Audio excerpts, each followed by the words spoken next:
ஸ்ரீராமச்சந்திர பரபிரம்மணி நமஹ. மால்யவன் ராவணன் கிட்ட நிறைய அறிவுரைகளை சொல்கிறார்.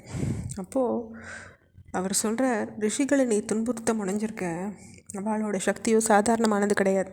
தவத்தினால தூய்மை பெற்றவாவா, வேதங்களை ஓதி தெய்வங்களை வழிபட்டு யாகங்களை நடத்தி தர்மத்தை வளர்த்தவாவா. அவள் நடத்துகிற யாகங்களை இன்றைக்கி நம்மளை வாடுறதுன்னு நான் நினைக்கிறேன். ராவணா, தேவர்கள்கிட்டேருந்தும் ராட்சசர்கள்கிட்டேருந்தும் யக்ஷர்கள்கிட்டேருந்தும் மரணம் கிடையாதுன்னு நீ வரத்தை பெற்றிருக்க. ஆனால் இங்கே வந்திருக்கிற படையோ மனிதர்களாலேயும் வானர்களாலேயும் நிரம்பியிருக்கு. அதை மறந்துடாது நீ. அரசனே, நான் அபசகுணங்கள் பலவற்றை பார்க்குறேன். லங்கையில் அங்கங்கே மேகங்கள் ரத்தத்தை பொழியறது, குதிரைகள் யானைகள் இதனுடைய கண்கள்லேருந்து கண்ணீர் வழிஞ்சுட்டே இருக்குது. கழுகுகள் நரிகள் மாம்சத்தை உண்ற மிருகங்கள் இவா நகரத்தின் நந்தவனங்களை புகுந்திருக்கு. அவள் எழுப்புகிற ஓலம் சகிக்க முடியாததாக இருக்குது. அரக்கர்களுடைய கனவுகளில் ரொம்ப பெரிய கருத்த உருவம் படைத்த கோரமான பெண்கள் பயங்கரமாக சிரிக்கிறாங்க. தெய்வங்களுக்கு வைக்கப்பட்ட உணவை நாய்கள் தின்னுடுறது. பறவைகளும் மிருகங்களும் சூரியனை பார்த்துட்டே கோரமான சப்தத்தை எழுப்புறது. ராவணா, நமக்கு பேரழிவு காத்துருக்குன்றத தான் இந்த சகுனங்கள் நமக்கு காட்டுறது. இப்படி சொன்ன மால்யவன் இறுதியாக மனுஷ உருவத்தை ஏற்றுண்ட விஷ்ணுவாகத்தான் ராமனை நம்ம பார்க்கணும். அவனுடைய உத்தரவுனால தான் அற்புதமான பாலம் இப்போ ஒன்று கடல் மேலே அமைக்கப்பட்டிருக்கு.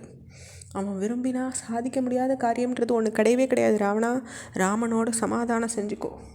நன்னா ஆலோசித்து எதிர்காலத்தை நமக்கு நன்மை பயக்கக்கூடிய முடிவை நீ எடுத்துக்கோ அப்படின்னு சொல்லிட்டு எதுவுமே பேசாமல் நின்னார். புருவத்தை நெரிச்சுண்டு கண்களை உருட்டிண்டு ராவணன் ரொம்ப கோபத்தோட மால்யவானுக்கு பதில் சொல்கிறார். கடுமையானதும் அருவருக்கத்தக்கதும் எதிர்க்கே சாதகமானதுமான உன்னுடைய வார்த்தைகள் என்னுடைய காதுகளில் விழாததாக தான் நான் வச்சுக்கிறேன். தந்தையினால் துரத்தப்பட்டு காட்டில் புகுந்து வானரர்களுடைய பாதுகாப்பை நாடி உள்ள ஒரு பரிதாபத்துக்குரிய மனுஷனான ராமனை ரொம்ப சக்தி படைத்தவன் நீ எப்படி சொல்கிற?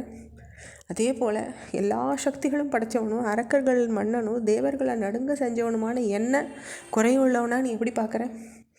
என் மேலே உள்ள வெறுப்புனால நீ இப்படி பேசியிருக்க, இல்லை எதிரிகளால் நீ தூண்டப்பட்டு இப்படி நீ பேசுகிறியோ என்னமோ. அந்த மாதிரி தூண்டுதல் இல்லாமல் உன்னை போன்ற சாஸ்திரங்களை அறிஞ்ச ஒருத்தன் இன்னமும் ஆட்சியில் இருக்கிற அரசனை பார்த்து இந்த மாதிரி முறையற்ற வார்த்தையை பேசுவானா? வெண்தாமரை இல்லாத லக்ஷ்மி போல் விளங்குற சீத்தையை கவர்ந்து வந்துட்டு அவளை நான் திருப்பி கொடுக்கறதாவது கோடிக்கணக்கான வானரர்கள் மத்தியில் சுக்ரீவன் லக்ஷ்மணன் இவா எல்லோரோடையும் சில தினங்களில் ராமனை நான் கொல்றத நீ பார்ப்ப. யுத்தத்தில் தேவர்களுக்கு அஞ்சுற ராவணன் யாரை பார்த்து இப்போ பயந்துருக்கான்? நான் ரெண்டாக முறிஞ்சா கூட முறிஞ்சவனாவேனே தவிர யார் எதிரிலையும் வளைஞ்சு போக மாட்டேன். இது என்னோட பிறந்த குணம். இயற்கையை மீறி நடக்கிறதுன்றது எனக்கு ரொம்ப கடினம்தான்.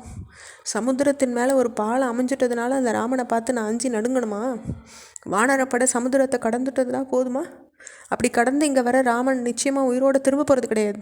இதை நான் உனக்கு வாக்குறுதியாக தரேன் அப்படின்னு சொல்கிறார். இப்படி ராவணன் யுத்தத்திலேயே நாட்டமுள்ளவராக இருக்கிறத பார்த்த மால்யவன் அவனுக்கு பதில் எதுவும் சொல்லாமல் வாழ்த்துக்களையும் யுத்தத்தில் வெற்றின்ற ஆசையும் சொல்லிட்டு தன்னுடைய இருப்பிடத்துக்கு போய் சேர்றார். அதுக்கு பின்ன ராவணன் லங்கையில் பாதுகாப்பான உத்தரவுகளை பல பிறப்பிக்கிறார். பிரஹஸ்தன், மகாபாஷ்வன், மகோதரன், இந்திரஜித், சுகன், சாரணன், விரூபாக்ஷன் இவா எல்லோரையும் எந்தெந்த இடங்களில் பாதுகாக்கணும்னு சொல்லிடுறார். தன்னுடைய இடம் எதுன்றதையும் ராவணன் தீர்மானிச்சுண்டு சொன்ன பிறகு சபை கலையிறது. தங்களுடைய போர் திட்டங்கள் என்னன்றத ராமனும் வானரப்படையும் அவள் தங்கியிருந்த இடத்துல விவாதிச்சுட்டு இருக்காங்க. அப்போ விபீஷ்ணன் சொல்கிறார், என்னுடைய அமைச்சர்களான அனலன், பனசன், சம்பாதி, பிரமதி இந்த 4 பேரும் பறவையின் உருவத்தை எடுத்துட்டு எதிரியின் படையில் புகுந்து அங்கே அவள் செஞ்சுட்டுருக்க ஏற்பாடுகளையெல்லாம் அறிஞ்சுட்டு திரும்பியிருக்காங்க. கிழக்கு வாயிலில் பிரஹஸ்தன் நிறுத்தப்பட்டிருக்கார். மகாபாஸ்வன், மகோதரன் இவா 2 பேரும் தெற்கு வாயிலில் நிறுத்தப்பட்டிருக்கா. இந்திரஜித்தை ராவணன் மேற்கு வாயிலில் நிறுத்தியிருக்கான். வடக்கு வாயிலையோ ராவணனாலேயே பாதுகாக்கப்படுறது. விரூபாக்ஷன் மத்தியில் நிறுத்தப்பட்டிருக்கான். அவளுடைய படையில் யானைகளின் எண்ணிக்கை 10,000, ரதங்களின் எண்ணிக்கையும் 10,000 தான். குதிரைகள் 20,000, போர்ப்படைகள் 1 கோடி இருப்பாங்க. எல்லாருமே வீரர்கள், பலமிக்கவா, யுத்த காலத்தில் கொடுமையாக நடந்துக்கக்கூடியவா. ராவணனுடைய அன்பை பெற்றவான் விவரிக்கிறார் விபீஷ்ணன். அவருடைய வார்த்தை மேலும் தொடர்ந்து நம்ம அடுத்த பகுதியில் பார்க்கலாம். ஸ்ரீராமச்சந்திர பரபிரம்மணே நமஹ.